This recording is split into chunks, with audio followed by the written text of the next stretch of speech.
Breaking news చూస్తున్న అమెరికాలో మరోసారి కాల్పులు కలకలం రేపుతూ ఉన్నాయి.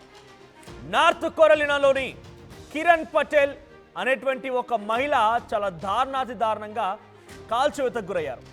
కాల్పుల్లో అక్కడికక్కడే మరణించారు. సో భారత సంతతికి సంబంధించిన మహిళగా తెలుస్తోంది. సో కాల్పుల్లో స్పాట్లోనే మరణించారు కిరణ్ పటేల్.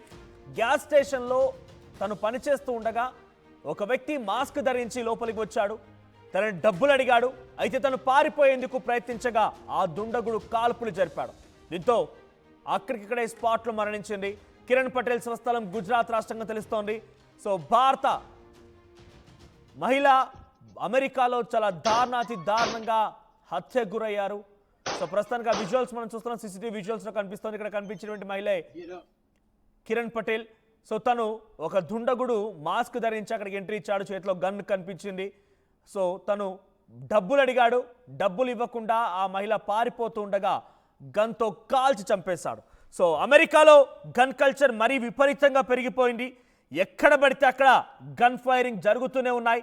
రీసెంట్గా చార్లీ కిర్క్, డొనాల్డ్ ట్రంప్కి అత్యంత సన్నిహితుడిగా ఉన్నటువంటి చార్లీ కిర్క్ కూడా ఒక యూనివర్సిటీలో సభా సమావేశాలకు హాజరవుతూ ఆయనకు ఇదే రకమైనటువంటి ఒక గన్ ఫైరింగ్ కారణంగా ఒక దుండగుడు కాల్చి చంపడంతో ఆయన చనిపోయాడు. సో ప్రస్తుతానికి మరో చోట ఇటువంటి ఘటన చోటు చేసుకుంది. గన్ ఫైరింగ్ శృతిమించిపోయింది. గన్ ఫైరింగ్ పైన అమెరికా అధికారులు దృష్టి పెట్టాల్సింది కొంత తక్కినట్టు తెలుస్తోంది, తగ్గిపోయినట్టు తెలుస్తోంది. సో రీసెంట్ డేస్లో గన్ ఫైరింగ్ సంబంధించి కొన్ని ఇన్సిడెంట్స్ మీ దృష్టికి తీసుకొచ్చే ప్రయత్నం చేస్తాను నేను. సో మినియాపోలిస్ మినిస్టోని దగ్గర సెప్టెంబర్ మిడ్ అంటే రీసెంట్గా సెప్టెంబర్ 15-16 తేదీల కాలటువంటి ఘటన చోటు చేసుకుంది. అక్కడ కూడా చాలా మనకి ఇటువంటి ఘటన చోటు చేసుకుంది. ఒకసారి నిన్న జరిగినటువంటి ఘటనకు సంబంధించిన విజువల్ చూస్తున్నటువంటి కిరణ్ పటేల్ దారుణమైనటువంటి హత్యకు గురైనటువంటి ఆ సంఘటనకు సంబంధించి ఒకసారి ఆ విజువల్స్ చూద్దాం. Get up. Yeah. Give it. Okay.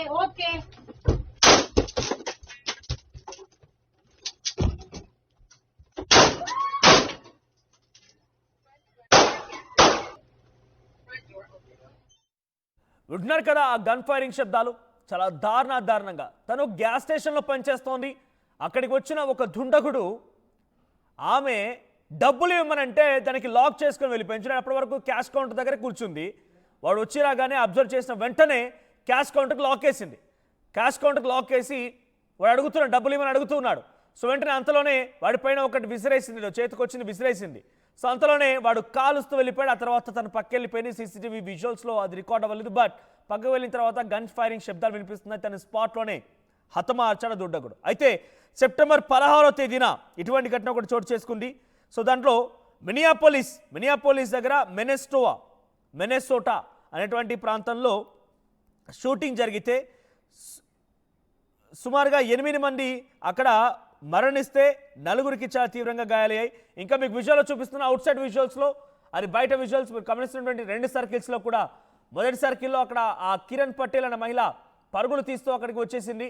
So తనని కాల్చడంతో అక్కడి దూరంగా వెళ్ళిపోయి అక్కడే కింద పడిపోయి కుప్పగూలిపోయింది. ఇక్కడ ఫస్ట్ సర్కిల్లో కనిపిస్తున్నటువంటి ఆ దుండగుడేమో అక్కడే ఆగిపోయాడు బయటకు రాకుండా. కానీ ఆ మహిళ బయటకు వచ్చేసింది. So inside visuals and out side visuals రెండు మీరు చూస్తున్నారు. ఇన్సైడ్ విజువల్స్లో ఆ మహిళని ఇక్కడే పేల్చడం మనం చూస్తున్నాం. సో బయటికి ఆ మహిళ భయంతో పరుగులు పెట్టిన విజువల్ మనం చూస్తున్నాం. కొద్ది దూరం తర్వాత అక్కడ వెళ్ళిపోయి కుప్పగూలిపోయి మరణించింది. సో గతంలో జరిగిన గన్ ఫైరింగ్ ఇన్సిడెంట్కి సంబంధించి సెప్టెంబర్ 16న ఇటువంటి ఘటన చోటు చేసుకుంది. అప్పుడు 4 గాయాలైతే 8 మంది చనిపోయారు. సో ఒక చర్చ్లో, మినియాపోలిస్ చర్చ్లో ఈ ఘటన చోటు చేసుకుంది.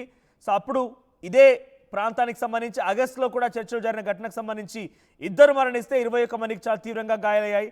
ఇక నార్త్ కోడరోస్ టౌన్షిప్ దగ్గర సెప్టెంబర్ 17న ఒక ఘటన చోటు చేసుకుంది. విచారణలో భాగంగా పోలీసులు ఒక ఇంటికి చేరుకుంటే అక్కడ నిందితుడు పోలీసులపై కాల్పులు జరిపితే 3 పోలీసు అధికారులు చనిపోయారు. ఆ తర్వాత పోలీసులు తిరిగి దాడి చేస్తే అక్కడ దుండగుడు కూడా స్పాట్లోనే మరణించాడు. సో సెప్టెంబర్ 21న అంటే నిన్న Indiana police incident resulted in 2 fatalities and 5 injuries. So నిన్న కూడా ఒక ఘటన చోటు చేసుకుంది. 2 మరణిస్తే 5గురికి చాలా తీవ్రంగా గాయాలయ్యాయి. సో ఇలా వరుస ఘటనలు చోటు చేసుకుంటూ ఉన్నాయి. సో ప్రస్తుతానికి నేను చెప్తున్నటువంటి ఈ వార్తకు సంబంధించిన ఒక మహిళ, భారత్కు సంబంధించిన గుజరాతీ మహిళ అమెరికాలో సెటిల్ అయిపోయింది, అక్కడే ఉంటున్నారు. గ్యాస్ స్టేషన్లో తను పనిచేస్తూ ఉండగా ఓ దుండగుడు అక్కడికి చేరుకొని తనని డబ్బులు ఇవ్వమని డిమాండ్ చేశాడు. డబ్బులు ఇవ్వకుండా ఆ లాకర్కి, అంటే ఆ క్యాష్ కౌంటర్కి లాక్ వేసుకొని పరుగులు తీసే ప్రయత్నం ఆ మహిళ చేస్తే ఆ దుండగుడు తనని వెంబడించి హతమార్చే ప్రయత్నం చేశాడు. సో అమెరికాలో గన్ కల్చర్ పెరిగిపోయడానికి ఇవన్నీ కూడా నిదర్శనాలుగా ఉన్నాయి. సో నేను చెప్పిన దాంట్లో సెప్టెంబర్ 16, 17 అప్పటి నుంచి సుమారుగా వారం రోజుల క్రితం సంబంధించినటువంటి ప్రతిరోజు ఓ గన్ ఫైరింగ్ ఇన్సిడెంట్ జరుగుతూనే ఉంది. డైరెక్ట్గా డొనాల్డ్ ట్రంప్కి అత్యంత సన్నిహితుడైనటువంటి చార్లీ కిర్కే ఆయన గన్ ఫైరింగ్ కారణంగా మరణించాడు. ఆయన గన్ ఫైరింగ్కి వ్యతిరేకంగానే అక్కడ సభా సమావేశాలకు హాజరైతే అదే సంఘటనలో ఆయనపై గన్ ఫైరింగ్ జరిగి ఆయన కూడా మరణించడం మనం చూస్తూనే ఉన్నాం.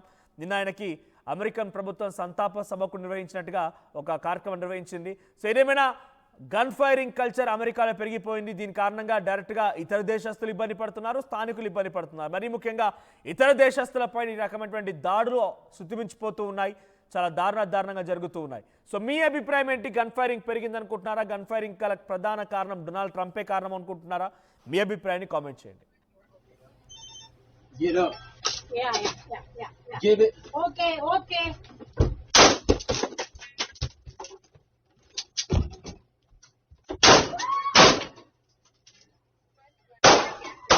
ఈసారి కూడా టైంకే కన్స్ట్రక్షన్ చేసాం, బిల్డింగ్ కూడా స్ట్రాంగ్ చేసాం, క్లయింట్స్ ని సాటిస్ఫై చేసాం. గుడ్ విల్ కూడా ఇంప్రూవ్ చేసాం. ఏం చేశామో కాదు, ఇంకేం చేయాలో ఆలోచించండి. ఇంకేం చేయాలి?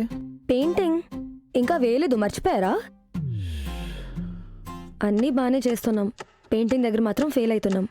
లాస్ట్ టైం పెయింట్స్ కోసం ఆ పెద్ద కంపెనీ దగ్గరికి వెళ్తే వాళ్ళ థర్డ్ పార్టీ కాంట్రాక్ట్ని అసైన్ చేశారు. వాళ్ళ 8 months డిలే, 20% ఓవర్ బడ్జెట్ కూడా అయింది. ఈసారి తప్పు అస్సలు చేయకూడదు. పెయింటింగ్స్ విషయంలో పర్ఫెక్ట్గా ప్లాన్ చేయాలి. ఏం చేద్దాం? పెయింట్స్ అప్లై చేసేది ఒకరు, అప్లై చేసేది ఇంకొకరు. వీళ్ళందరినీ డీల్ చేయడమే పెద్ద హెడేక్. అయితే ఇంక మనమే పెయింట్లు వేసుకోవాలి. లేదా పెయింటింగ్ ప్రాసెస్ మొత్తం చేసిచ్చి ఒక పర్ఫెక్ట్ పార్ట్నర్ అన్నా ఉండాలి. టెక్నో పెయింట్స్ లాగా. టెక్నో పెయింట్సా? ఎస్, నాకు కూడా రీసెంట్గానే తెలిసింది. పెయింట్స్ తేవడం నుంచి గోడ మీద వేయటం వరకు మొత్తం ఒకే టీం చూసుకుంటుంది. మిడిల్ మ్యాన్ ఉండరా? ఉండరు. So no quality loss. 5,000+ skill పెయింటర్స్తో 1,250+ corporate projects, 26,000+ government schools paint చేశారు. అది కూడా all over India.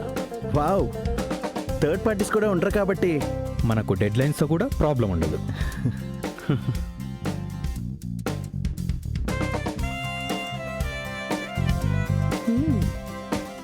Perfect.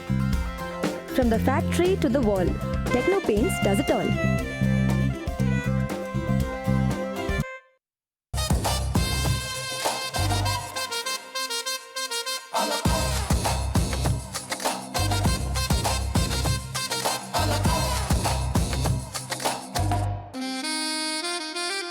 a la casa.